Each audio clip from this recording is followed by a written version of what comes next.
नमस्कार,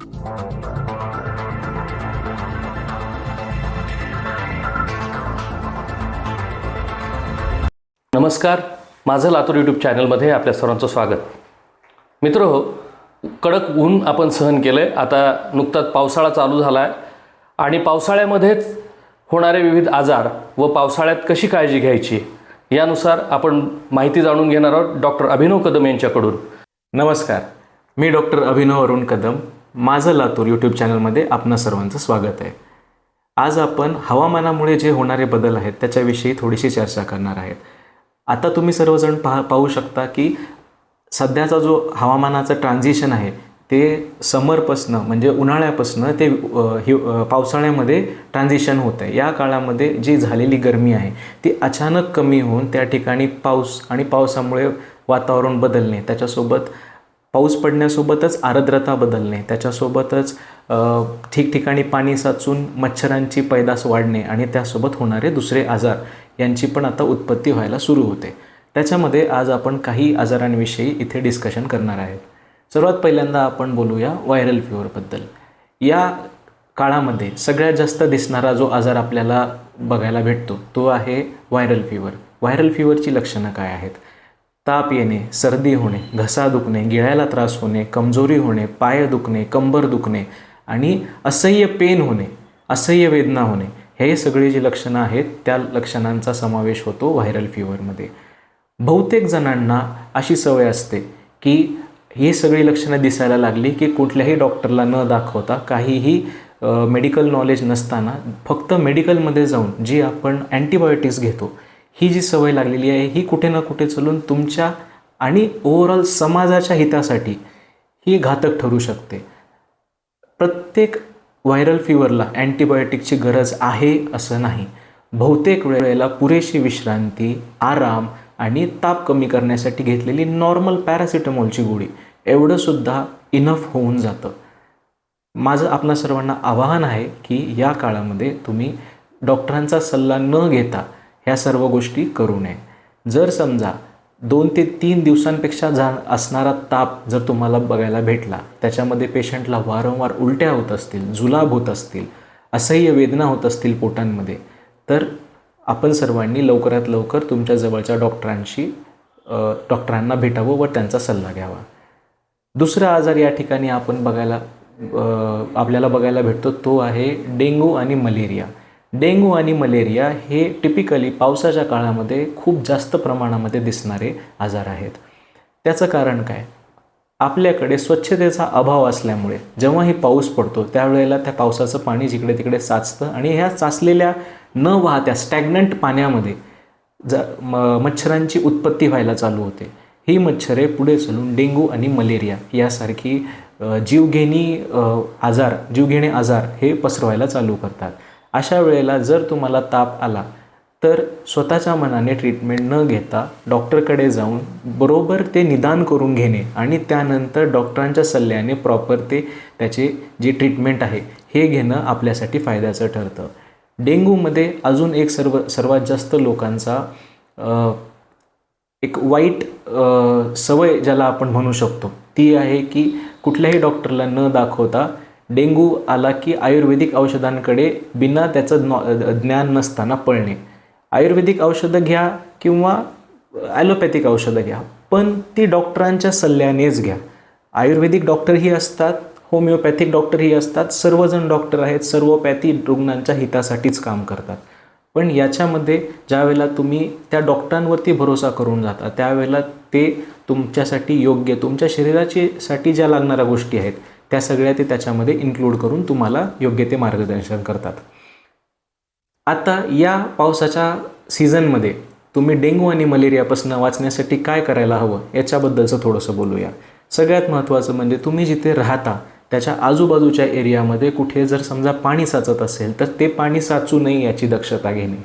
ठिकठिकाणी मच्छरांपासून, ज्या ठिकाणी मच्छरांचा प्रादुर्भाव जास्त आहे अशा ठिकाणच्या लोकांनी जास्तीत जास्त त्याबद्दलचे मेजर्स घेणे, त्याबद्दलचे उपाय करणे की जेणेकरून त्यांना मच्छर चावणार नाही. ज्यामध्ये मॉस्किटोचे नेट्स झाले, त्यासोबत मॉस्किटो रिपेलंट क्रीम झाल्या, ते गुड नाईट, मॉर्टिन जे काही बाजारामध्ये भेटतात ह्या सगळ्या गोष्टी वापरणं हे झालं. या सगळ्या गोष्टी तुम्ही यूज करायला हव्या. तिसरी आणि एक महत्त्वाची गोष्ट अजून आपण या ठिकाणी डिस्कस करतो आहे म्हणजे पोट विकार आणि जुलाब.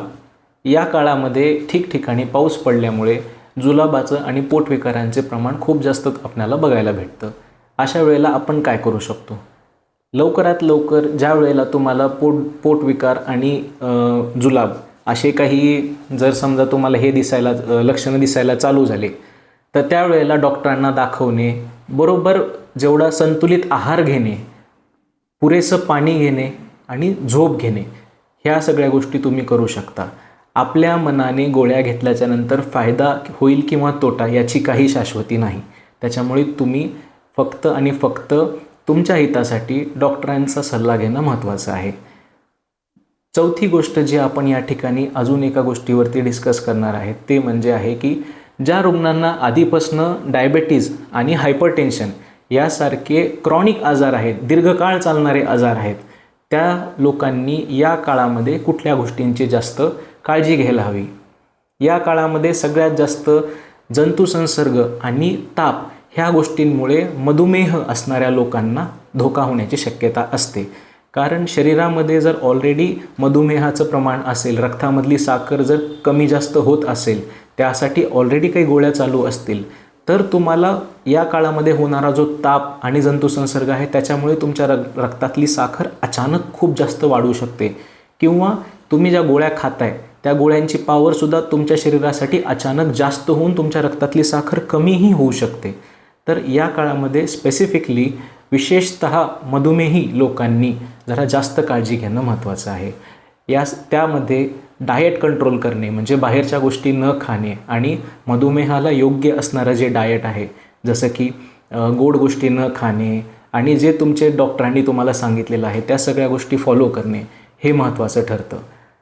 BP असणाऱ्या लोकांनी, रक्तदाब असणाऱ्या लोकांसाठी पण या काळामध्ये होणारा कुठलाही छोट्यातला छोटा जंतुसंसर्ग किंवा आजार हा तुमच्यासाठी BP खालीवर करण्यासाठी कारणीभूत ठरू शकतो.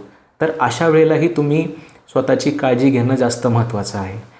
अजून पाचवी आणि सगळ्यात महत्त्वाची गोष्ट, जेव्हाही हवामान बदलतं, मग तो उन्हाळ्यातनं पावसाळा असो, पावसाळ्यातनं हिवाळा असो किंवा हिवाळ्यातनं पुन्हा उन्हाळा असो, हा जो ट्रान्झिशन झोन असतो वेदरचा, तर त्या काळामध्ये तुम्हाला सगळ्यात जास्त धोका बघायला भेटतो जीवघेण्या गोष्टींचा, जसं की मायोकार्डियल इन्फेक्शन्स म्हणजे हृदयविकाराचा झटका, दुसरं म्हणजे मेंदूविकाराचा झटका ज्याला आपण पॅरालिसिस किंवा कार्डिओव्हॅस्क्युलर ॲक्सिडेंट किंवा स्ट्रोक असं म्हणतो.